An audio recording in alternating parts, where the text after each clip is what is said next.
What's cooking, good looking? So today I got an 8.27 Square-1 PR average, which beats out my 8.40 from February of 2024, back when I used 5-look with CSP. So finally I've had a PR in my main event after 1.5 years, which is great. But not as happy with how I did on these scrambles, considering that they were pretty dang good and I messed up on virtually all of them, which kind of sucked. But a PR is a PR, and I can't really be complaining. So for context, a global like 7.5 at home, and so far that hasn't really translated into competition results yet. So hopefully sometime this year or next year, maybe I'll eventually end up getting something good. So to start with the scrambles, 5, 4, 2.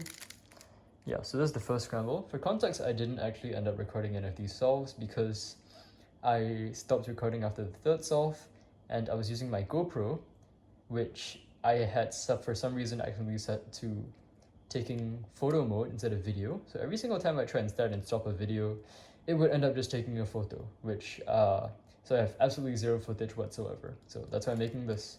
So the first solve, I traced odd here. So in this case, you would do a slice here into scallop kite this way, and then you have a really good OBL, which is opposite knight and X. So here you do M2 into pair. And what I thought I had here was a D, just looking at these two blocks and this opposite block, but it's not. It's a K, and on top was a C. So which is why I did JJ here, which I thought would give me O up and with up on bottom instead of being edge, and then I had to just quickly do the CPEP through like this and then bat U perms. But what you should be doing is this. So you want to align the pseudo blocks, putting the K here, do a JJ here, U2 D2 into SP with flip. So I got a 10 on that scramble, with making it the worst solve of the average. Wait, that's not right.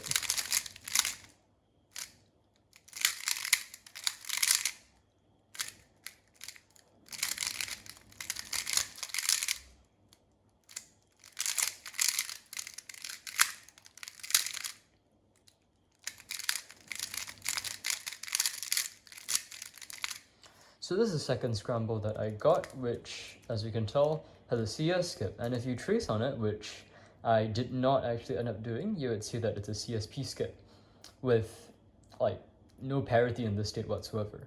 And I reasoned that, hey, I'm just going to do the OBL in this case as quickly as I can, and then if I have PBL parity, I'll just do HPN and do something different. But in this case, it ended up not having parity, so I did the OBL, which is 1C, 1C. And here's where I made like a massive mistake. So first of all, the OBL was actually really, really locky, which kind of sucked. And here, what I should have done, instead of just doing JJ from this angle, which gives you bad U perms, you should have misaligned the bottom, done JJ, which would have given you good U perms without ABF and with flip. So in comp, I got a 6.9 on that. And at home, when I retried it, I got a 4.6, which kind of sucks, but I wasn't really turning that well, so I highly doubt it would have been close to NR in like an actual competition setting, even if I had used that solution. Okay, so this one's a third scramble with fist square. This one I traced even for, and what I'm supposed to do here is do 2 slices to 411L, and in this case, instead of moving like just the bottom to that, you have to move. Actually, no, you only have to move 1 layer and do scallop kite from here. And this gives you with a nice 3-slice OBL, which is X gem, which you're meant to do a small move here, and then you just solve it. And here's where I started to panic a little, because I saw, oh, I have this thing over here, and I have this block over here. So I thought, hey, I mistraced. And I was very confused for a bit, because I started looking around, then I realized, hey, actually I did mistrace, this is GG. And then I quickly moved those back this way. Then what you're meant to do for GG is meant to do NN while preserving those blocks. Then you're meant to misalign the layers of the G, and you're meant to do JJ. So unfortunately, even though that PBL and OBL were really nice, I ended up taking too long on PBL, and that was a counting 9.6.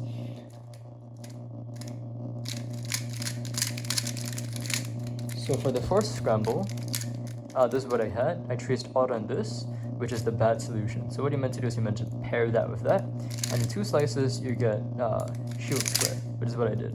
Then you get an inverse EO here, which you're meant to start with the normal EO out and then cancel in the color flip.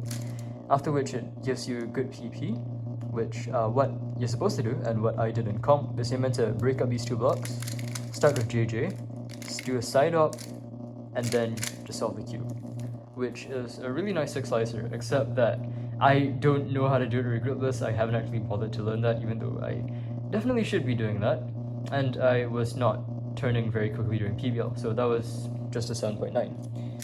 And on the fifth solve, what happened was that in between some really loud music started playing in the competition venue, so unfortunately I had to get an E1 and bother the delegate. Unfortunately I had to get an E1 and bother Unfortunately I had to get an E1, and I got the extra, which actually ended up working out, because looking back in hindsight, the E1 was much better than Sol 5. So here, I traced odd, which is good.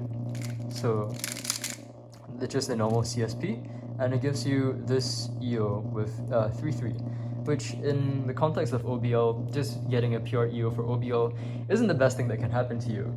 Like, there's many more OBLs I would prefer over just an EO, but it's always nice to have something like this, because you can look ahead to CP if you really need to, but in the case of like doing PBL, it doesn't really help.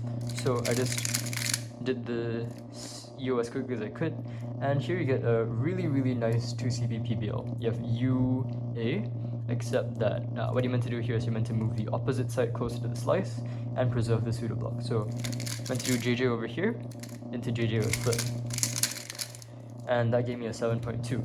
And the great thing about that is that you saw how I started the PBL. It starts with a double misaligned JJ, which kind of sucks because I tend to lock up a lot on those, but I am pretty thankful that I took the turning there really slowly and made sure that everything was fluid and I didn't lock up, and made sure it was solved and it did +2. So I hard safety and got a 7.2 on that scramble, which ended up counting due to the 6.9 on the CSP skip scramble, which I think was great. So in the end I counted the 7.2, a 7.9, and a 9.6 on a really good scramble too, which kind of sucks. But at the end of the day, you know, I have a new PR average on an event that I've been doing for a very long time, so I'm glad I could finally break it, and hopefully I'll be able to get some results that are more representative of my globals and my knowledge at home. Thank you for watching.